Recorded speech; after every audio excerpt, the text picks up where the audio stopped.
नमस्कार. मी डॉक्टर रुपाली शेटे शिर्के, एक certified diabetes educator under health awareness and promotion cell staff clinic. ह्या आपल्या डायबिटीज एज्युकेशन सेशन्समध्ये ह्या दुसऱ्या सेशनमध्ये आज तुम्हाला पुढील इन्फॉर्मेशन डायबिटीजबद्दल सांगणार आहे. पहिल्या सेशनमध्ये आपण बघितलं की डायबिटीज म्हणजे नक्की काय, तो कसा होतो आणि त्याचे प्रकार आपण पाहिले. तर आज आपण बघूया की डायबिटीजची लक्षणे कोणती, कसं कळेल तुम्हाला की बाबा मला डायबिटीज आहे की नाही. तर आपण त्याचे लक्षणे बघूया, सायन्स अँड सिम्पटम्स बघूया. तर डायबिटीजची कोणकोणती लक्षणे आहेत. तर सर्वप्रथम काही डायबिटीज लोकांना त्यांना डायबिटीज आहे हे माहीतच नसतं. कारण त्यांना कुठली लक्षणे दिसतच नाही, मग ते टेस्टच करत नाही. पण हे लक्षात ठेवणं खूप गरजेचं आहे की कुठलंच लक्षण नसणं हे देखील डायबिटीजचंच एक लक्षण आहे. म्हणूनच डायबिटीजला सायलेंट किलर असे संबोधले जाते. आता आपण मागच्या सेशनमध्ये पाहिलं की टाईप 1 डायबिटीज काय असतं, ज्याच्यामध्ये इन्सुलिन बनत नाही, आणि टाईप 2 डायबिटीज काय असतं, ज्याच्यामध्ये इन्सुलिन रेझिस्टन्स असतं. ठीक आहे. आता आपण बघूया की ह्या दोन्ही टाईपच्या डायबिटीजमध्ये प्रामुख्याने कुठले कुठले कॉमन सिम्पटम्स आहेत डायबिटीजचे, आपण हे जाणून घेऊया. सर्वप्रथम पॉलिफेजिया म्हणजे काय, तर वारंवार भूक लागणे. पॉलिडिप्सिया वारंवार तहान लागणे.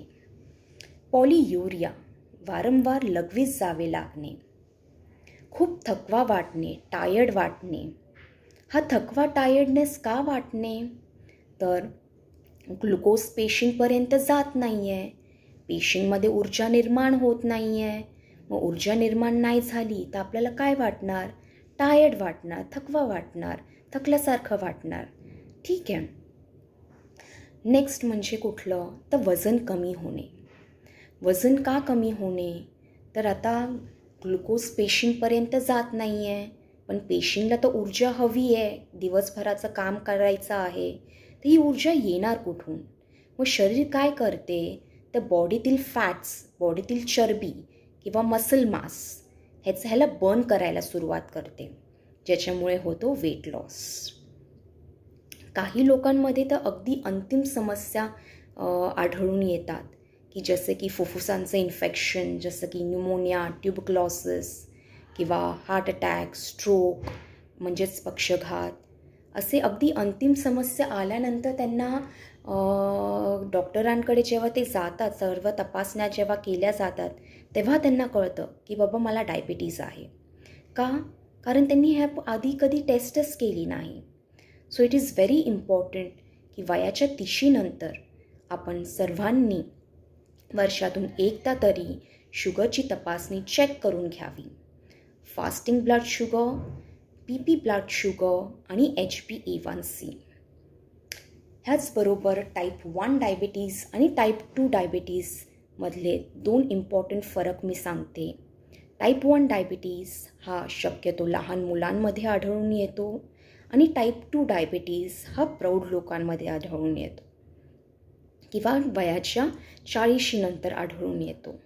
ठीक आहे. आजकाल पण त्याचं वय कमी झालं आहे, 30 नंतर देखील डायबिटीज हा बघायला मिळत आहे, टाईप 2 डायबिटीज बघायला मिळत आहे. ठीक आहे. तर आता पुढे आपण हे बघूया की टाईप 1 डायबिटीज आणि टाईप 2 डायबिटीजचं 2 इम्पॉर्टंट हे काय आहेत, लक्षणे कुठली. तर टाईप 1 डायबिटीजमध्ये जे डायबिटीज कीटोॲसिडोसिस हे प्रामुख्याने हे आढळून येतं, ज्याच्यामुळे त्याचं निदान होतं. त्याच्यामध्ये आत्तापर्यंत जे लक्षणं सांगितली ते तर आहेत, परंतु most of the diabetic type 1 diabetes पेशंट्समध्ये डायबेटिक कीटोॲसिडोसिस झाल्यानंतर त्यांना डायबिटीज टाईप 1 डायबिटीज आहे हे कळतं. तसंच टाईप 2 डायबिटीजमध्ये हे बाकीची लक्षणं तर असतात, जे मी तुम्हाला सांगितली, जी कॉमन आहेत. बोथ टाईप 1 आणि टाईप 2 डायबिटीजमध्ये. परंतु टाईप 2 डायबिटीजमध्ये जे दिसणारं एक साईन म्हणजे कुठलं, तर मागे मानेच्या पट्टीवर इथे किंवा काखेत किंवा बगळेत काय तर ब्लॅक डार्क स्पॉट्स येतात. तर त्या डार्क स्पॉट्सला म्हणतात अकॅन्थोसिस नायग्रिकन्स. जे काय प्रतीक करतं, तर ते हे प्रतीक करतं की इन्सुलिन रेझिस्टन्स आहे बॉडीमध्ये, ज्याच्यामुळे डायबिटीस होतो आहे किंवा झाला आहे. ठीक आहे, तर ही सगळी लक्षणे होती डायबिटीसची.